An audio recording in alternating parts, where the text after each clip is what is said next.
So what is the SpeedGrader? I think you're really going to like it. It's an easy way to get the grades into your gradebook, and it saves you a lot of time. So first of all, let me show you how to get to the SpeedGrader. From your course, if you go to Grades through the course navigation as we were in the last video, and you just click on the title of the assignment, it'll take you to the assignment, and you'll notice that SpeedGrader is just a link on the right-hand side. Now let me go back. If you're in a discussion, a graded discussion, for example this one, it doesn't have that easy link, but you can still get to the SpeedGrader by going to the Settings icon button and going down to SpeedGrader. So for this assignment, I've had students submit a file upload, and I want to grade this. So if I go to SpeedGrader,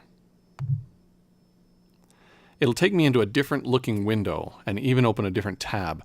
So here's student one's sample, and it opens in this thing called Crocodoc. It's basically just a preview window that you can see. This is what the student entered. It's a bunch of lorem ipsum gibberish text. But I can simply enter in the score that they have over on the left-hand side, or the score they have earned. And then as you see, once I put that score in and click return or enter, it puts a check mark by that student's name. Now I can go to the next student by clicking this arrow. I can go to the previous student by clicking that one, or I can click on the drop down and I can see all the students in the class, and I can select them according to which one I want to grade next. So once it's graded, you get a green check mark.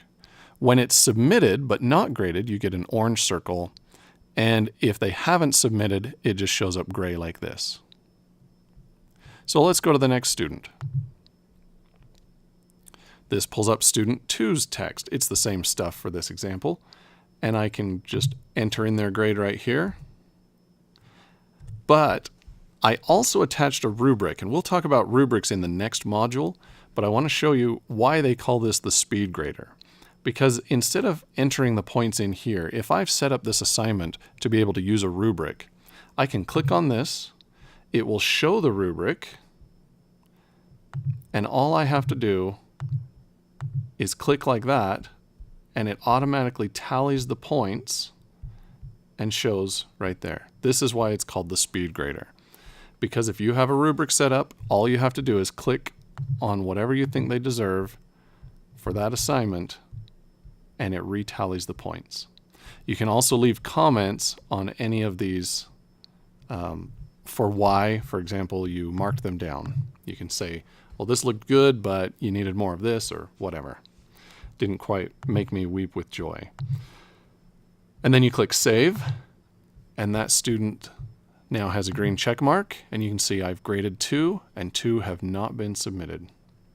I can also add other comments, a general comment to this assignment from the SpeedGrader. So if it's not a comment on that specific aspect in the rubric, I can just add a comment right here. I can also attach a file, or I can record media. Now, if you're using Chrome as your browser, you'll have a third button right here, and it will be for dictation. So if you, instead of typing, if you want to click on that, if you're using Chrome, just click on that, allow the computer to use your microphone, and you can dictate the text, and it will try to do speech to text. All right, there's a couple other things that are nice in SpeedGrader, is that you can make individualized comments. First of all, you can zoom out or zoom in with these buttons.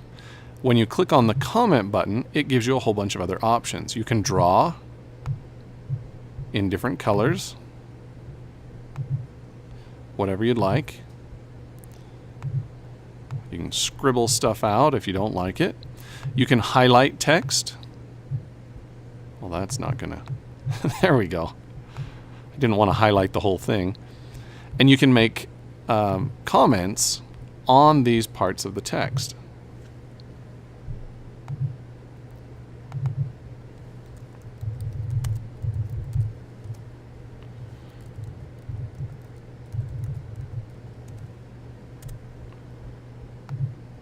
Okay, so you can add comments directly in to this assignment. You can also strike out, say this isn't necessary, just a lot of other options you can play with. You can also download the file once it's done. You can download the original file, or you can download it with all your markups on it. That's this button right here. If you don't want students receiving feedback, again, before all the other students receive theirs, you can mute an assignment. So you click here,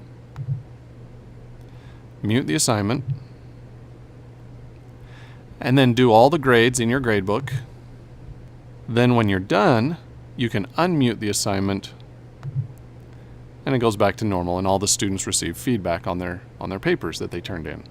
You can also change some individual settings. You can sort the list depending on when they submitted, so you can see who turned it in first or last.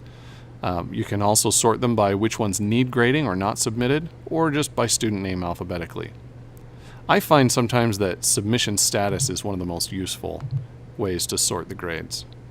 Because then, even though my students, student 1 and student 2, had submitted theirs already, they kept showing up at the top, but now that I've sorted it according to who's turned it in and who hasn't, now the ones that will need to be graded will be put at the top.